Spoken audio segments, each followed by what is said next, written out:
Selamat datang di Teman Cerita, tempat di mana sejarah dan misteri bertemu. Hari ini, kita akan membahas salah satu tokoh paling kontroversial dalam sejarah Romawi, Kaisar Nero. Naik takhta di usia muda, ia dikenal sebagai pemimpin yang penuh ambisi, tetapi juga kerap diingat karena kebrutalan dan gaya hidupnya yang berlebihan. Dari intrik politik, pembunuhan, hingga kebakaran besar yang mengguncang Roma, Nero menjadi salah satu kaisar yang paling dikenang dalam sejarah. Apakah ia benar-benar seorang tiran kejam, atau hanya korban propaganda musuh-musuhnya? Mari kita simak bersama. Nero lahir dengan nama Lucius Domitius Ahenobarbus pada 15 Desember 37 Masehi di Antium, Italia. Ia adalah anak tunggal dari Gnaeus Domitius Ahenobarbus dan Agrippina yang muda, saudari dari Kaisar Caligula. Melalui garis keturunan ibunya, Nero adalah cicit dari Kaisar Augustus. Ayahnya, yang dikenal sebagai seorang senator dengan reputasi buruk, meninggal ketika Nero berusia 3 tahun. Tak lama setelah kematian ayahnya, ibunya diasingkan oleh Kaisar Caligula karena dianggap sebagai ancaman bagi kekuasaannya. Hal ini membuat Nero kecil menjadi yatim piatu secara politik dan diasuh oleh bibinya, Domitia Lepida. Pada tahun 49 Masehi, Agrippina kembali ke Roma setelah mendapatkan kembali kedudukannya dalam politik. Ia kemudian menikah dengan Kaisar Claudius, yang pada tahun 50 Masehi mengadopsi Nero sebagai anaknya. Dengan adopsi ini, Nero memperoleh nama baru yaitu Nero Claudius Caesar Drusus Germanicus, sekaligus menjadi pewaris takhta yang sah, mengungguli putra kandung Claudius, Britannicus. Sebagai bagian dari strategi politik yang dirancang oleh Agrippina, Nero bertunangan dan kemudian menikah dengan Claudia Octavia, putri kandung Claudius, pada usia 16 tahun. Pernikahan ini semakin memperkuat posisinya sebagai calon kaisar. Selain itu, Nero mulai mendapatkan pendidikan elit dari para guru terbaik di Roma, termasuk filsuf Stoik terkenal Seneca, yang nantinya akan menjadi penasihat utamanya. Setelah kematian Kaisar Claudius, pada 54 Masehi, Nero naik tahta sebagai Kaisar Romawi pada usia 17 tahun. Kematian Claudius diduga disebabkan oleh racun yang diberikan oleh Agrippina, meskipun tidak ada bukti pasti yang mengonfirmasi tuduhan tersebut. Sebagai kaisar termuda dalam sejarah Romawi saat itu, Nero tidak memiliki pengalaman yang cukup untuk memerintah sendiri.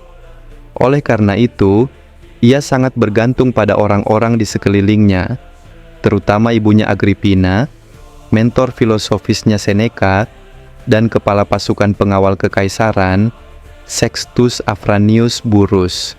Pada tahun-tahun awal pemerintahannya, Nero menunjukkan kebijakan yang lebih lunak dan berorientasi pada rakyat. Dengan bimbingan Seneca dan Burrus, ia mengurangi pajak, meningkatkan kesejahteraan rakyat, serta memberikan lebih banyak hiburan bagi masyarakat Romawi. Periode ini dikenal sebagai Quinquennium Neronis, yaitu 5 tahun pertama pemerintahan Nero yang dianggap sebagai masa keemasan karena stabilitas dan kebijakan yang lebih adil. Namun, seiring berjalannya waktu, pengaruh Agrippina mulai berkurang dan hubungan antara ibu dan anak ini mulai memburuk, yang kelak akan membawa perubahan besar dalam gaya kepemimpinan Nero. Seiring berjalannya waktu, Nero mulai merasa terkekang oleh dominasi ibunya dalam urusan negara. Agrippina, yang sejak awal berperan besar dalam menaikkan Nero ke tampuk kekuasaan, mengharapkan kendali penuh atas keputusan politik. Namun, Nero yang semakin dewasa mulai berusaha melepaskan diri dari bayang-bayang ibunya. Hal ini menciptakan ketegangan antara keduanya, terutama ketika Nero mulai menunjukkan sikap yang lebih mandiri dan mulai mengesampingkan pengaruh Agrippina dalam pemerintahan. Merasa posisinya terancam, Agrippina mulai mendekati Britannicus, putra kandung Claudius, yang seharusnya menjadi pewaris sah sebelum Nero diadopsi. Banyak yang percaya bahwa Agrippina berniat menjadikan Britannicus sebagai alternatif jika Nero menolak tunduk padanya. Namun, sebelum rencananya terwujud, Britannicus meninggal secara misterius pada tahun 55 Masehi, diduga diracuni atas perintah Nero. Kematian Britannicus semakin menguatkan posisi Nero sebagai satu-satunya penguasa yang sah, tetapi juga memperdalam jurang pemisah antara dirinya dan ibunya. Puncak konflik terjadi pada tahun 59 Masehi ketika Nero, yang semakin muak dengan campur tangan Agrippina, memutuskan untuk menyingkirkannya secara permanen. Berbagai upaya untuk membunuh Agrippina dilakukan, termasuk merancang insiden kapal karam yang gagal. Akhirnya, Nero mengutus orang-orangnya untuk membunuh ibunya di vilanya. Dengan terbunuhnya Agrippina, Nero akhirnya terbebas dari pengaruh ibunya, tetapi peristiwa ini menandai pergeseran drastis dalam pemerintahannya, yang semakin berorientasi pada kekuasaan absolut dan tirani. Setelah kematian ibunya, Nero semakin menunjukkan minat besar dalam seni dan hiburan. Ia sering tampil sebagai penyanyi, pemain teater, dan bahkan berpartisipasi dalam perlombaan kereta. Bagi Nero, seni bukan hanya hiburan, tetapi juga alat untuk mendapatkan popularitas dan menunjukkan kedekatannya dengan rakyat. Namun, tindakan ini dianggap tidak pantas oleh kalangan bangsawan Romawi yang menganggap kaisar seharusnya menjaga martabatnya. Meski demikian, banyak rakyat jelata yang mengagumi keberaniannya tampil di panggung. Selain dunia hiburan, Nero juga dikenal sebagai penggagas berbagai proyek pembangunan ambisius. Ia memerintahkan pembangunan saluran air, gedung teater, dan yang paling megah adalah Domus Aurea atau Rumah Emas, sebuah istana luar biasa yang dihiasi dengan emas, marmer, dan lukisan-lukisan megah. Pembangunan proyek-proyek ini, meskipun mengesankan, juga membebani keuangan negara secara signifikan dan memicu ketidakpuasan di kalangan senator serta kaum elit Romawi. Pada tahun 64 Masehi, kebakaran besar melanda Roma dan menghancurkan sebagian besar kota. Desas-desus menyebar bahwa Nero adalah dalang di balik kebakaran ini untuk membuka jalan bagi pembangunan istana barunya. Untuk mengalihkan tuduhan, Nero menyalahkan komunitas Kristen yang masih minoritas saat itu. Penganiayaan besar-besaran terhadap umat Kristen pun terjadi, dengan banyak dari mereka yang disiksa dan dieksekusi secara brutal. Ketidakpuasan terhadap Nero semakin meluas, baik di kalangan senat maupun militer. Kebijakan-kebijakannya yang dianggap berlebihan dan kurang memperhatikan urusan negara membuat banyak pihak kecewa. Pada 68 Masehi, Gubernur Galia, Gaius Julius Vindex, melakukan perlawanan terhadap Nero dan menyatakan dukungannya kepada seorang kandidat lain. Meskipun upaya Vindex berhasil digagalkan, keadaan semakin memburuk ketika Gubernur Hispania, Servius Sulpicius Galba, turut mengambil sikap dan menyatakan dirinya sebagai pemimpin baru dengan dukungan dari Senat. Dalam situasi yang semakin sulit, Nero kehilangan kepercayaan dari pasukan dan pejabat tinggi.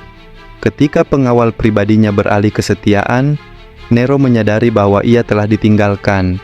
Ia meninggalkan Roma dan berlindung di sebuah villa milik seorang pendukung setianya. Dalam kondisi yang penuh tekanan dan tanpa jalan keluar, Nero akhirnya mengakhiri perjalanan hidupnya pada 9 Juni 68 Masehi. Dengan peristiwa ini, dinasti Julio Claudian yang telah berkuasa sejak era Augustus berakhir dan kekaisaran Romawi memasuki periode penuh gejolak yang dikenal sebagai Tahun 4 Kaisar. Nero sering dikenang sebagai tiran yang kejam dan eksentrik. Sumber-sumber sejarah yang berasal dari sejarawan seperti Tacitus, Suetonius, dan Cassius, Dio menggambarkannya sebagai penguasa yang tidak bermoral, haus kekuasaan, dan bertanggung jawab atas berbagai tindakan keji, termasuk pembunuhan ibu serta istrinya. Penganiayaannya terhadap orang-orang Kristen setelah kebakaran besar Roma tahun 64 Masehi semakin memperburuk reputasinya membuatnya dipandang sebagai salah satu kaisar paling lalim dalam sejarah Romawi. Kisah tentang dirinya yang memainkan kecapi saat Roma terbakar, meskipun tidak terbukti secara historis, menjadi simbol kebrutalan dan ketidakpeduliannya terhadap rakyat. Namun, beberapa sejarawan modern mencoba meninjau kembali citra Nero dengan mempertimbangkan kemungkinan bias dalam sumber-sumber kuno, yang umumnya ditulis oleh lawan politiknya. Beberapa catatan menunjukkan bahwa Nero memiliki sisi lain sebagai seorang reformis yang berusaha meningkatkan kehidupan rakyat kecil melalui hiburan dan proyek pembangunan infrastruktur. Ia juga dikenal karena kebijakan ekonomi yang membantu menstabilkan harga pangan. Meskipun demikian, tindakan-tindakannya seperti pembunuhan anggota keluarga, gaya hidup mewah yang berlebihan, dan pengabaian terhadap tanggung jawab pemerintahan tetap meninggalkan jejak negatif dalam sejarah Romawi, membuatnya lebih sering dikenang sebagai sosok yang kejam daripada seorang pemimpin yang visioner. Kisah Nero mengajarkan tentang bahaya kekuasaan absolut tanpa kontrol dan pentingnya keseimbangan antara kepentingan pribadi dan kesejahteraan publik. Meskipun memiliki awal yang menjanjikan, penyalahgunaan kekuasaan dan keputusan-keputusan buruknya membawa kehancuran bagi dirinya dan ketidakstabilan bagi kekaisaran Romawi. Demikianlah kisah lengkap tentang Kaisar Nero, seorang pemimpin yang perjalanannya dari puncak kejayaan menuju kejatuhan memberikan pelajaran berharga bagi generasi-generasi berikutnya. Terima kasih sudah menonton di Teman Cerita. Jangan lupa like, share, dan subscribe untuk cerita seru lainnya. Kalau ada cerita menarik yang ingin kamu bagikan, tuliskan di kolom komentar ya. Sampai jumpa di video berikutnya.